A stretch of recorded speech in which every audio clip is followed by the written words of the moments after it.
오늘 하나님께서 우리에게 주시는 말씀은 마태복음 5장 13절에서 16절까지의 말씀입니다.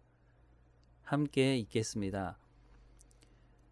너희는 세상의 소금이니 소금이 만일 그 맛을 잃으면 무엇으로 짜게 하리요? 후에는 아무 쓸데없어 다만 밖에 버려져 사람에게 밟힐 뿐이니라. 너희는 세상의 빛이라. 산 위에 있는 동네가 숨겨지지 못할 것이요 사람이 등불을 켜서 말 아래 두지 아니하고 등경 위에 두나니 이러므로 집안 모든 사람에게 비치느니라. 이같이 너희 빛이 사람 앞에 비치게 하여 그들로 너희 착한 행실을 보고 하늘에 계신 너희 아버지께 영광을 돌리게 하라. 오늘 본문의 말씀은 너무 유명한 말씀입니다. 다시 한번 읽어보겠습니다. 너희는 세상의 소금이니 소금이 만일 그 맛을 잃으면 무엇으로 짜게 하리요? 후에는 아무 쓸데없어 다만 밖에 버려져 사람에게 밟힐 뿐이니라. 너희는 세상의 빛이라.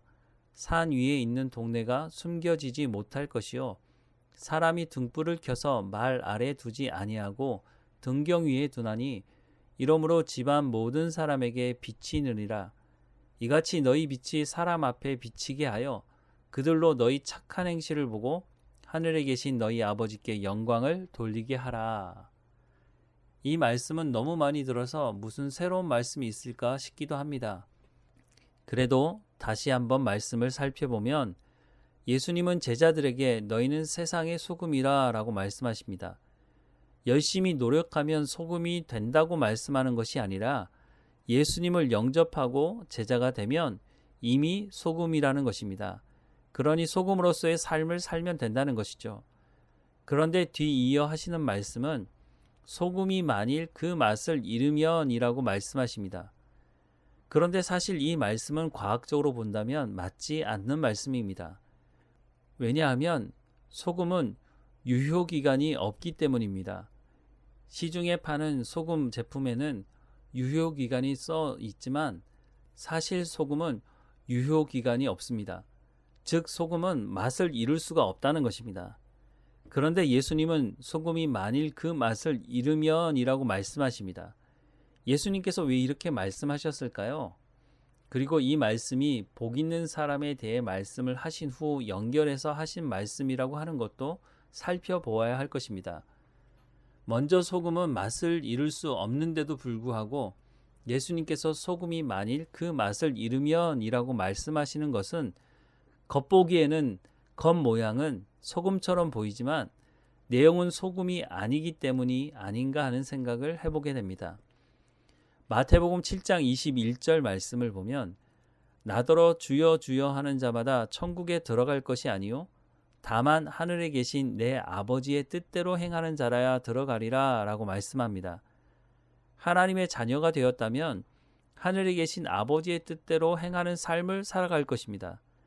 하나님의 말씀을 듣고 순종하는 삶을 살아갈 것입니다. 그러나 1만 달란트 빚진 자가 그 빚을 탕감받았다고 하는 것을 제대로 알지 못해서 자신에게 100데나리온 빚진 자를 감옥에 보냈던 것처럼 행하는 사람이 있다는 것입니다. 자신에게 베풀어진 그 놀라운 구원이 무엇인지를 전혀 알지 못하는 것이죠.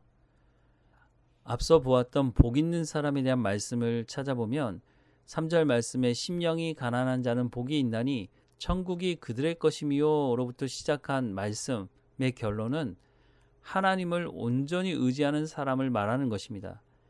1만 달란트 탕감 받았다고 하는 의미가 무엇인지를 온전히 아는 사람을 의미합니다. 그래서 하나님의 말씀에 온전히 순종하는 삶을 살아가는 사람을 말하는 것입니다. 이런 사람을 제자라고 말하고 제자의 삶을 살아가는 사람은 생명의 위협 앞에서도 믿음을 저버리지 않게 되는 것입니다. 왜냐하면 하나님께서 영원한 하나님의 나라에 대한 약속을 하고 있고 제자는 하나님께서 말씀하신 약속의 말씀을 믿고 순종하는 사람이기 때문입니다. 그래서 이 사람은 변하지 않는 소금과 같은 사람인 것입니다. 그러나 믿는 척하고 하나님의 말씀을 때로는 믿는 것처럼 행동하지만 자신의 이익과 충돌이 일어나면 타협하기도 하고 순종하지 않기도 한다면 모습은 소금일지 모르지만 내용은 소금이 아닌 것과 같은 것입니다. 예수님은 이런 삶을 살아가는 사람에게 다시 기회를 주시는 것입니다. 깨달으라는 것이죠.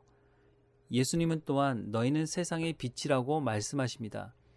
하나님의 말씀을 듣고 순종하는 사람은 빛이 날 수밖에 없습니다. 왜냐하면 세상은 수단과 방법을 가리지 않지만 예수님의 제자들은 수단과 방법을 가리기 때문에 드러나게 됩니다. 세상은 뇌물을 받을 상황이 되면 뇌물을 받는 것을 너무 당연하게 생각하지만 그리스도인들, 하나님의 말씀에 순종하는 사람들이 뇌물을 받지 않는 것을 이해하지 못하는 것입니다. 다 그렇게 하는데 왜 당신만 튀느냐고 오히려 공격을 합니다. 그러나 하나님께서 양심이라고 하는 것을 주셨기 때문에 물론 온전한 양심은 아니지만 하나님 말씀에 순종하는 제자들의 삶이 옳다는 것을 결국 알게 되는 것입니다. 이미 초대교회 때 그러했고 결국 노마가 예수님 앞에 무릎을 꿇게 된 것도 그런 이유 때문입니다. 그래서 16절 말씀에 이같이 너희 빛이 사람 앞에 비치게 하여 그들로 너희 착한 행실을 보고 하늘에 계신 너희 아버지께 영광을 돌리게 하라 라고 말씀하고 있는 것입니다. 하나님의 말씀에 순종하는 삶이 곧 착한 행실로 드러나게 됩니다. 다른 말로 하면 선한 삶을 사는 것이고 성경은 선으로 악을 이기라고 말씀하십니다. 그래서 박해를 하던 사람들이 하나님께 영광을 돌리게 된다고 말씀하고 있는 겁니다. 이 말씀의 시작은 심령이 가난한 자는 복이 있나니 천국이 그들의 것이며 에서 시작하고 있습니다. 더 거슬러 올라가면 신명기 6장 4절부터 5절 말씀에 이스라엘아 들으라 우리 하나님 여호와는 오직 유일한 여호와시니 너는 마음을 다하고 뜻을 다하고 힘을 다하여 내 하나님 여호와를 사랑하라고 말씀하고 있는 것입니다. 이렇게 살 때에 갈라디아서 2장 20절 말씀을 온전히 이룰 수 있는 것입니다. 내가 그리스도와 함께 십자가에 못 박혔나니 그런즉 이제는 내가 사는 것이 아니요 오직 내 안에 그리스도께서 사시는 것이라. 이제 내가 육체 가운데 사는 것은 나를 사랑하사 나를 위하여 자기 자신을 버리신 하나님의 아들을 믿는 믿음 안에서 사는 것이라. 이렇게 사는 것이 소금으로 사는 삶이고 빛으로 사는 삶입니다. 소금이 되려고 한다고 해서 소금이 되는 것이 아니라 빛이 되려고 한다고 해서 빛이 되는 것이 아니라 예수 그리스도를 영접해서 구원받았다고 하는 것을 제대로 알고 믿고 하나님만 온전히 의지하고 사랑하며 하나님 말씀에 순종하는 삶을 살면 하나님께서 일하시고 세상 사람들이 하나님께 영광을 돌리는 일을 보게 될 것이라고 말씀하고 있는 것입니다. 하나님께서 주신 우리 가운데 이 사명을 감당할 수 있도록 하나님을 온전히 사랑하고 하나님 말씀에 순종하는 하나님을 의지하는 우리의 삶이 되기를 주님의 이름으로 축원합니다. 기도하겠습니다. 하나님 우리를 세상의 소금으로 또 세상의 빛으로 부르신 하나님, 우리가 그에 합당한 삶을 살아갈 수 있도록 인도해 주옵소서. 날마다 성령의 충만함으로 우리를 진리 가운데로 인도해 주시고 그 진리의 말씀을 깨달아 알아 우리의 삶을 통해서 우리의 손과 발을 통해서 착한 행실도 드러낼 수 있도록 은혜를 허락해 주옵소서.